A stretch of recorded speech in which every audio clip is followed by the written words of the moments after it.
Hey guys, good morning. I'm going to be showing you guys my top 5 favorite cubes, which are my favorite.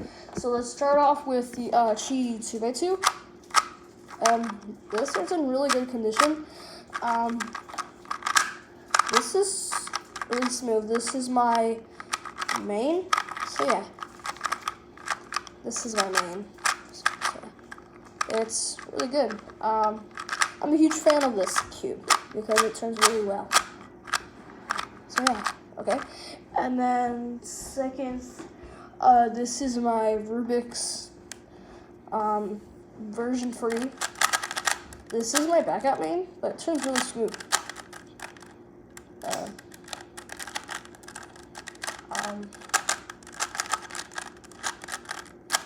Sorry guys, but yeah, this is my favorite cube.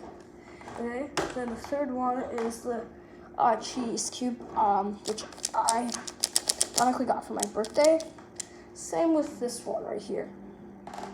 It's really good. Alright, so yeah.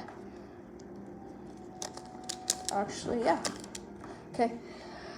And then we have my favorite cube, which is the Chi Pure Mix.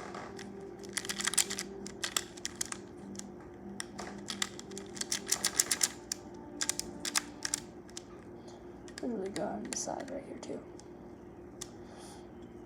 Okay, I got this one right there too. Let's put all these. I have the Chi Mega Minx, which I got for my birthday as well. Turns a little better, but locked up. And then when I first got this Mega Minx, with my first Mega Minx, when I was scrambling, my mom said it will probably take me like a year to solve it. I mean, it could, but so now it just takes me a long time to solve this because, yeah. So that's my top 5 favorite cubes that I got, which are my favorite. Like and comment, subscribe. What's your favorite Rubik's Cube that you have? All right, peace out.